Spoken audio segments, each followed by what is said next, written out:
Well, I don't know how I'm going to compete with Siri. That is my real name. Surprise. You should see my parents. So fucking disappointed. Not because I'm white or anything. I just think because, everything else. No, it's funny. They didn't realize until years later that they'd given me the epitome of black names, but they know now. And I can't complain though. Had I been named anything else, I would get questions like, "If your name is Tyrone Jones, why are you white?" To which my favorite response is, "Oh my God, Karen, you can't just ask someone why they're white." I'm kidding. I say, I'm black where it counts. You should see me roll with a VCR. You didn't let me finish. Speaking of VCRs, anyone else work retail? People fucking suck, don't they? Like, more than you thought possible when starting that job. Like, to the point where being called a person sounds horribly racist. So, people, or choke guzzlers, as I've grown fond of calling them in therapy, just amaze me sometimes.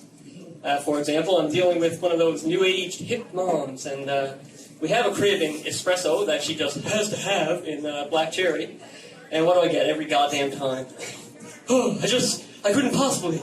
That whore Olivia down the street has the same crib in espresso, and I want my little Malachi to have a sense of self-identity from the day he's born, so he can grow up knowing he's better than fucking Sebastian II. And at this point, there are tears running down her face. And that's a Tuesday for me.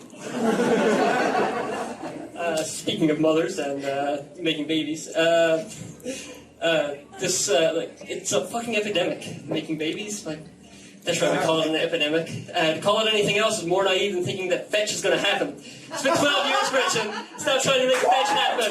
It's not going to happen, all right? No, don't get me wrong. I'm not saying that people shouldn't be allowed to reproduce. I'm not even saying that the number of kids per household should necessarily be limited. I mean, just look at China. They tried that, and now a bunch of fellas have no choice but to leave the country or to settle down with their own shadows. It's math, guys. I know. What I'm saying is, everyone should be entitled to conceive one breathing fetus.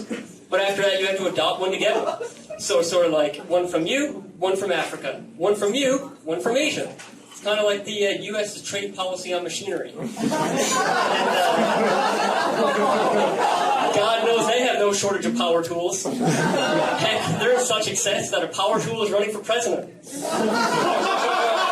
I say running? What I meant was shouting.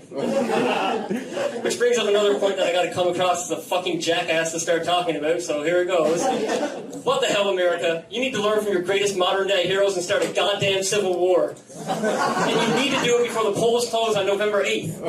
I mean, think about it. There's an overwhelming number of U.S. citizens who are quick to support a man who has little or no political background, has been quoted making absurdly racist comments without comedic intention, and has made it really apparent that he has a hard-on for his own daughter.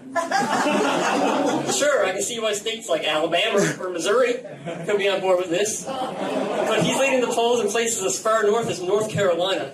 Seriously, North Carolina? What the fuck? That actually makes you the worst voters in any place with North in its name.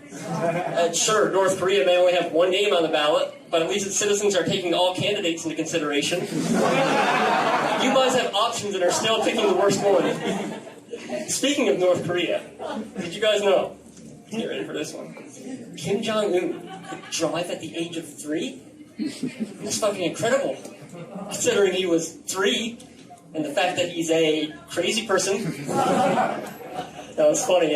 North Koreans believe that Kim Jong-un is a god, and their scriptures say things like, he can talk to dolphins and that he can drive.